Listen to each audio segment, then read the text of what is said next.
of this test. I'm going to ask you some.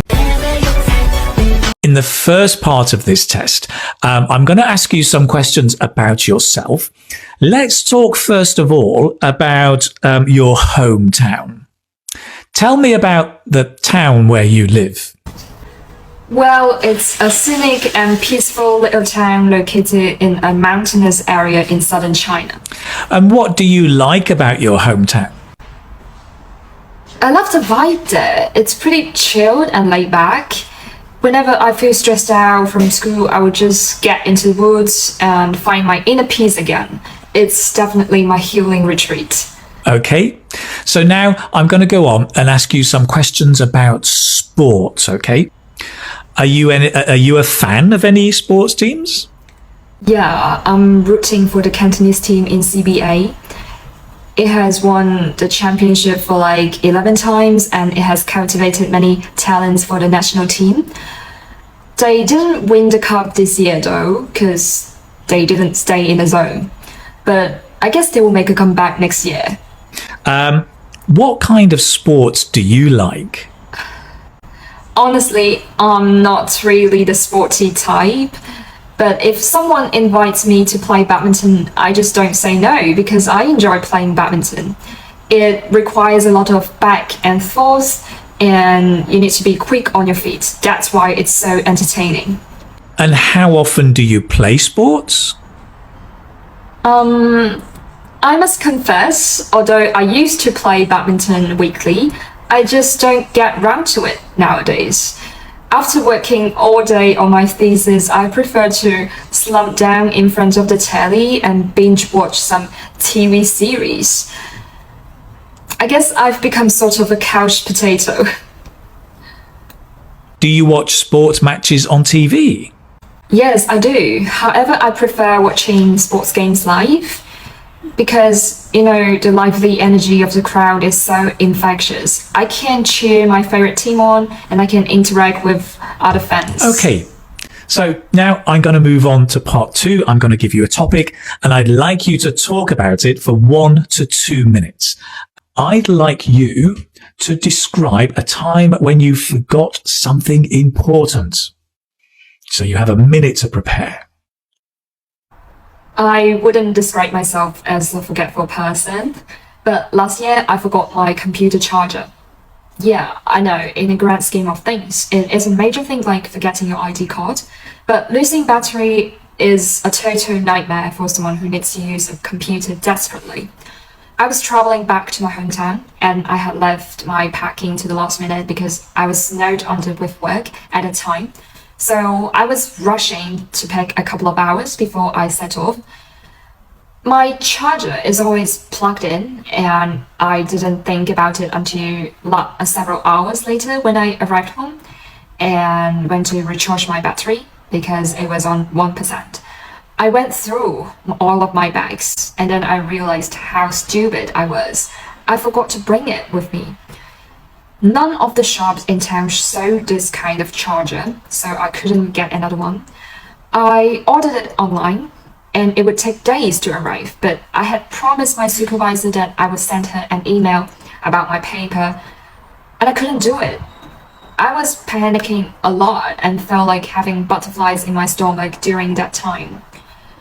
Anyway, I've learned a big lesson since that day and I'm going to leave a spare charger in my suitcase forever.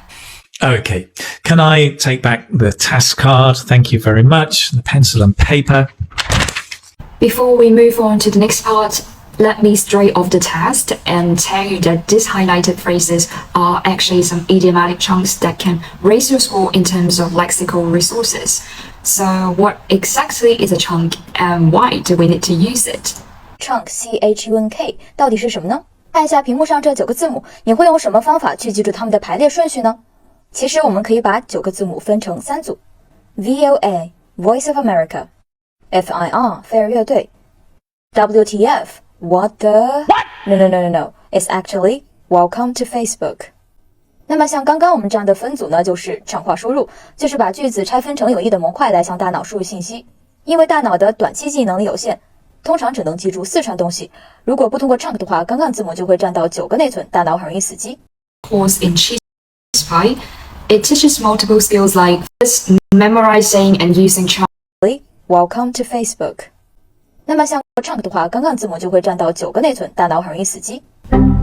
但是 chunk 化之后，只需要3个内存，瞬间就可以记住了。Based on this, memorizing and using chunks can make things a lot easier in IELTS speaking. I mean, when you're preparing for the speaking test, instead of memorizing a whole paragraph, you can just memorize some chunks, especially some idiomatic ones, and try to connect them naturally.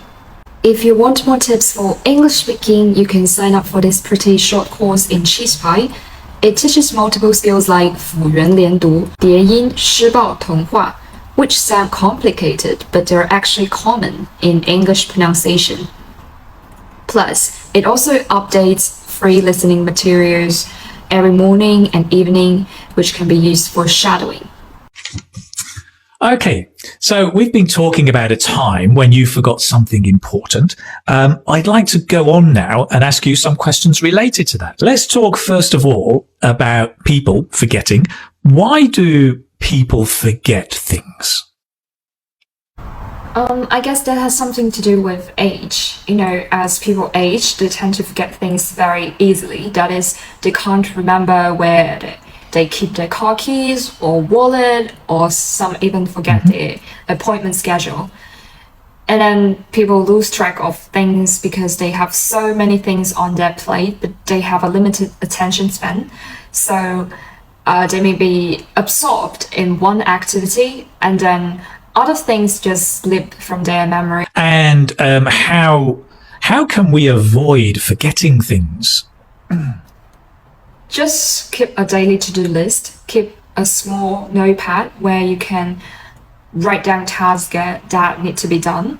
If you're not a fan of writing notes by hand, then use a notepad on your cell phone, tablet, or computer to type in a short to-do list electronically.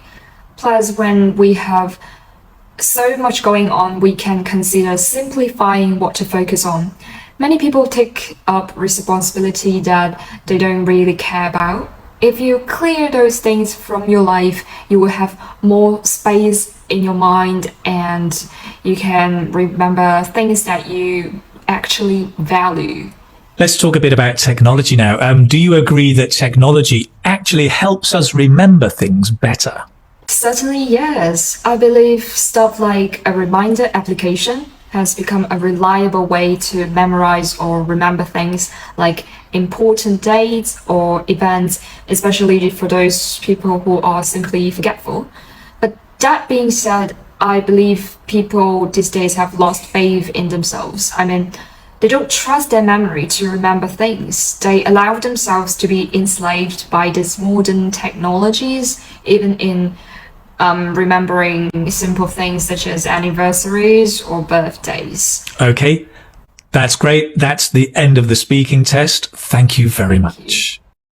In the first part of this test, I'm going to ask you some questions about yourself. Let's talk first of all about your hometown. Tell me about